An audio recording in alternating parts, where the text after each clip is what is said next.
What's going on, ladies and gentlemen? Thank you so much for tuning in. Just pulled up to my next service call. We got a no hot water complaint.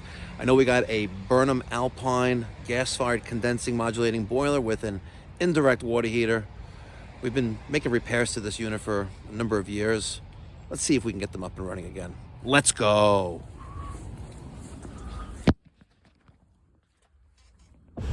Don't you just love it when they don't have a doorbell? You have to knock on the door, and sometimes the storm door is locked, and you have to bang real hard.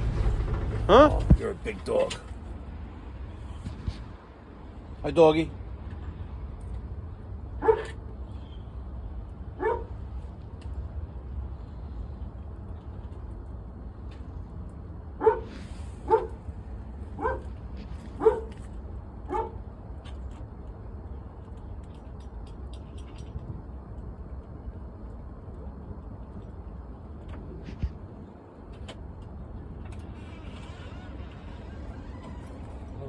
Hi. You good? Yeah. I forgot your name. Toby. Toby. I said you have no hot water. Yeah, it's lukewarm. Okay, when did this problem start? No, the guy replaced the regulator. So when did this problem start with no lukewarm water? I don't think he ever fixed it. Okay, how long have you had? He was just here on like Wednesday. Okay, so we were just here. Yeah. The regulator. Regulator? He replaced the regulator. We're here on the 29th. Okay, let's see. Yeah, the 29th. Yeah, Wednesday. Thursday. You replaced the circulator. The circulator. No, yes. Okay. Okay, let's go see what's going on. All right.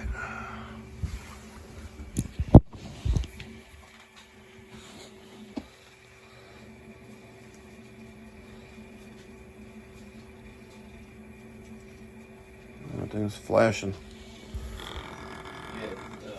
Yeah. All right. Looks like maybe you got some air. All right. 1, 2, 3, 4. 4 zones. 3 for space heating. 1 for domestic. Hot water going to this indirect. Which then looks like goes into this laundry tub. So let me get a hose. Put that into the laundry tub right there.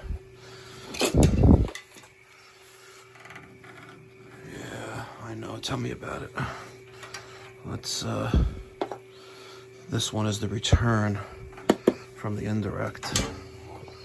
Let's hook up our hose. I didn't even check pressure. Yeah, we got some pressure in there. Let's just double check that. Yeah, we got pressure in it. Let's close this valve. And let's...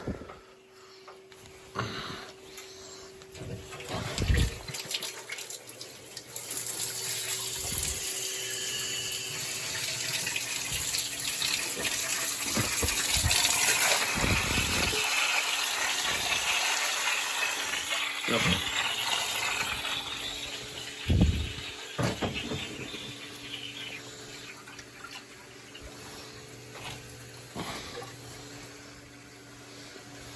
Let's close that.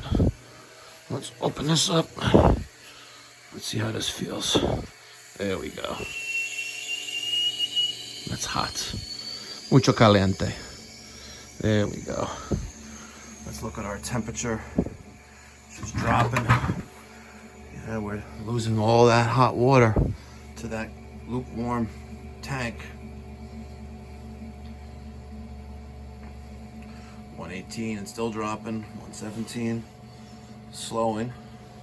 But we are sending that hot water to the tank, and it quickly lost its heat, shed its load, coming back now at around the 110 degrees.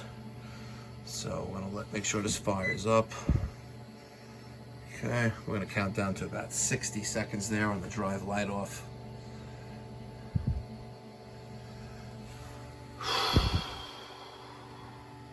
Fairly neglected here, if you ask me. 50 seconds, 52, 53. A couple more seconds, pre-ignition test. for about 8 to 10 seconds. Pre-ignition and direct drive. Drive light off, come on, there you go. Beautiful.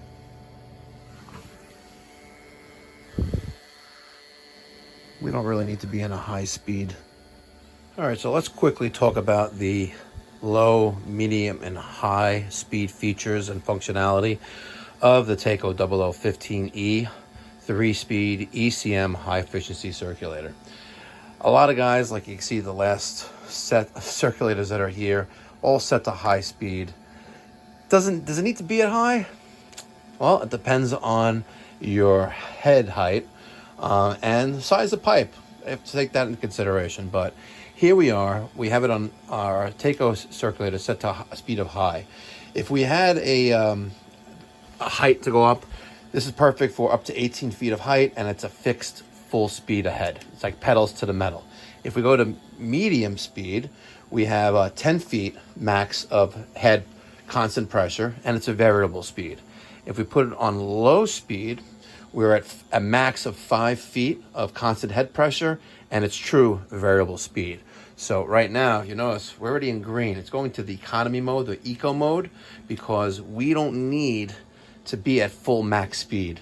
And we don't have nowhere near 18 feet of head pressure here. We have not even a foot of head pressure on this 1-inch line feeding the indirect. So we're gonna put that on a low speed, status turns to green, and we are circulating the hot water, and we are at 166 degrees of system temperature, boiler temperature. So don't always keep them there, not needed. You know, we could actually lower the other ones, but I'm not touching these because what's going to happen to Friday morning, Friday night, I'm going to get a phone call. Oh, this zone doesn't heat up anymore because it's broken. So I'm not touching it. It's been that way for a while. This is back where it needs to be on a low speed. It's already in green for eco mode, and we are good to go. Excellent. Excellent. Just needed a little hose and a little extra time here to make sure we get the air out. Now, speaking of air removal, let's look at the rest of the boiler here. You know what? Years ago, I was also guilty of doing this. We have a Taco air scoop. This is an 1.25 inch air scoop. You need 18 inches of piping on both the left and right hand side of it in order for this to work. You can't have this. Look at that. That's actually a shoulder nipple right here going into this heel T on our supply side. Like, come on, guys. Use your head. Read the manual. RTFM. Read the factory manual. Here is the specification sheet for the Taco Air Scoop. See that? 18-inch minimum straight run. Doesn't get any more clearer than that. RTFM. Read the factory manual. And in case you're wondering about the circulator, there it is on page 3 or 4. The setting speeds from the factory on the operating settings. Low, medium, and high. I just want to show you guys this one particular page that everyone overlooks. It's the acceptable motor mounting positions for the circulator. It always needs to be able to be read in an upright position without turning your head. If you need to turn your head or maneuver your body to read the factory head, then you installed it wrong. Right there, it says it right there, the acceptable motor mounting positions. Do this, it's just 4 screws to remove. It's not too hard. Not too hard at all, right? 4 screws, you have an 1/8 inch Allen key that you're gonna need to take those screws out, but it's very easy to do that. It takes another couple minutes, but at least you'll save yourself the headache of having to go back to replace a defective circulator in 3 months, 6 months, 3 years from now. Do it the right way, and you'll leave no stone unturned and not have to worry about a callback should an issue arise. And in case you're wondering, yes, this was a recall. No, the customer was not charged.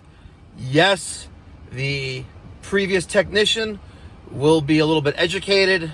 I'll show him the video that I took, and I'm not going to name any names, but when you call Pipe Doctor Home Services, it is our motto and philosophy to leave no stone unturned. And I apologize that the customer had a subsequent problem, a little bit of air in the line, but made some adjustments, took care of the problem, and I now feel confident that we have reliable and dependable domestic hot water for this customer. Thank you so much for watching. If you live in the Long Island, New York City metropolitan area, and you're tired of getting bamboozled by your HVAC contractor, I would love to help you. Pick up the phone and call me at 516-348-6300, or save time. Book online at pipedoc.net. Thank you so much for watching. Get to the next one. Be well. God bless. Stay safe.